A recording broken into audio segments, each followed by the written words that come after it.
Dear students, welcome to History for Exams. In this approach video series, we are going to discuss our another topic, that is the Post Mauryan period.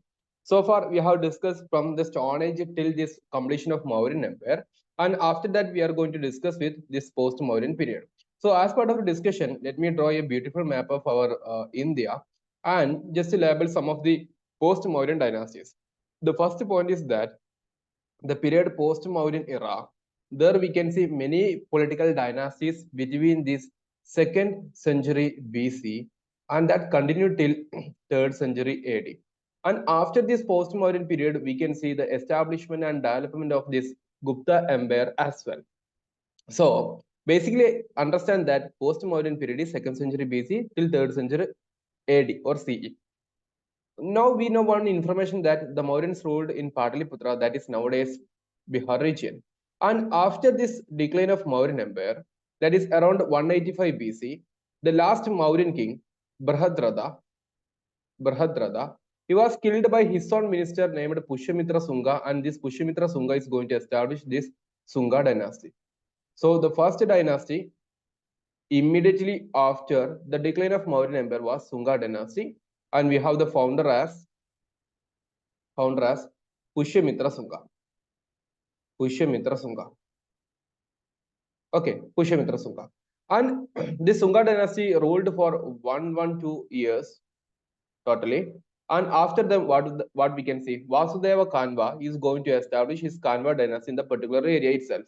So what we can see after the Sunga dynasty, we can see the formation of Kanva dynasty. Kanva dynasty. Okay, by Vasudeva Kanva.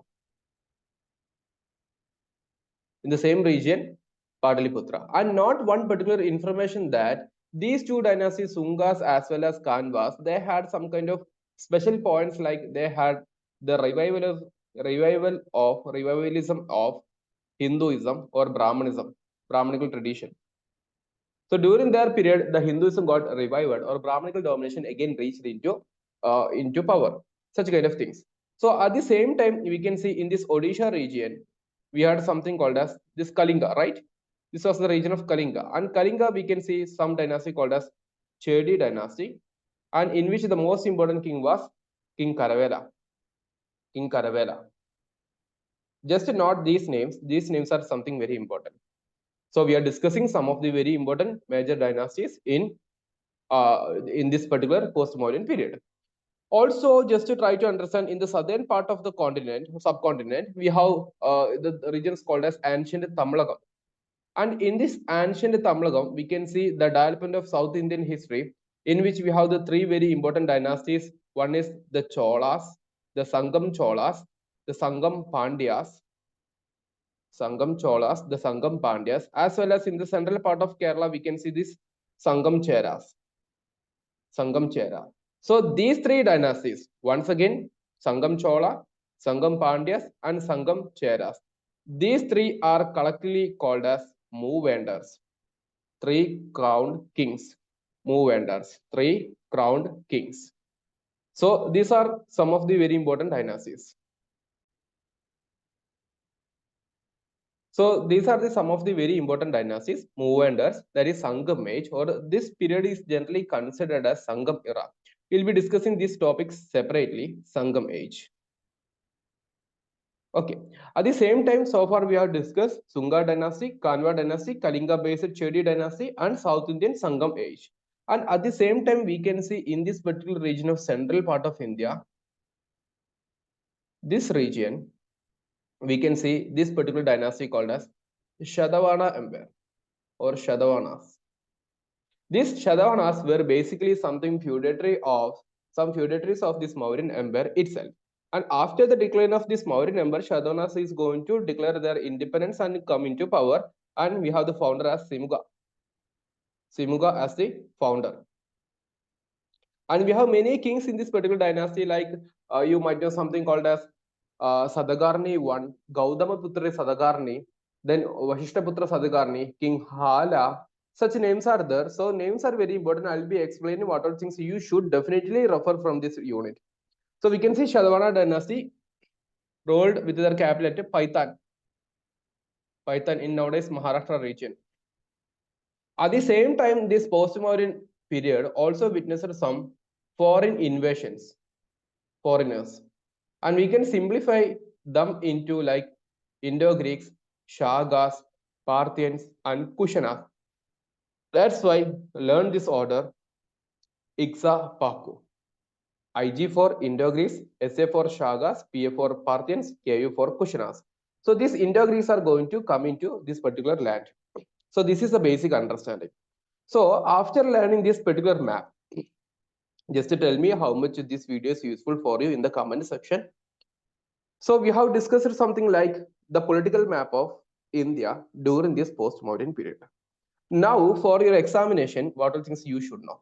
Something you should know is that regarding the basics of the dynasty. The basics of the dynasties. Whenever I say basics of dynasties, you should know something very important, the founding ruler, the capital, and if anything particularly unique to this dynasty. This is basics of the dynasty. And give more importance to rulers and their contributions. Rulers, their contributions is very important, as well as the chronology of rulers also very important. Then after that, some other features like you should know something regarding their how was their polity was, their society was, and their economy and culture. This much of information is sufficient to understand all these topics. So first of all, you should have something regarding the basics of the dynasty. We mentioned something regarding these basics of the dynasty in this particular video itself. And after that, you should know something in depth regarding the rulers, their contributions, and especially their chronology. This is very important for an examination. This topic is having high importance for your examination. So this is very important. And after that, other some features like polity, society, economy, and culture. For an example, you might know something called as, we have in the post-Mauryan period called something called as Amaravati Stupa. So you can connect this Amaravati in relation with the Satavahana Empire. So Satavahanas having something called as this Amaravati Stupa, especially during the time of Vashishtaputra Satakarni. Vashishtaputra Satakarni. So such informations are very important. So while you are learning about Vashishtaputra Satakarni here, you will also be learning about his contributions, and as part of that, you will be learning about Amaravati Stupa. Similar to that Kushana Empire, we have Kanishka, and we have this Gandhara School of Art. Such kind of culture related contributions also very important in this particular video. So guys, just to tell me how much this video was useful for you in the comment section, let me know. And if you like, if you are interested with this particular series and it is useful for you, please give that like button as well as share with your friends. And this is one thing very important before you are starting with your advanced learning and reading any other books. So hope this video was useful. See you in another one. Thank you.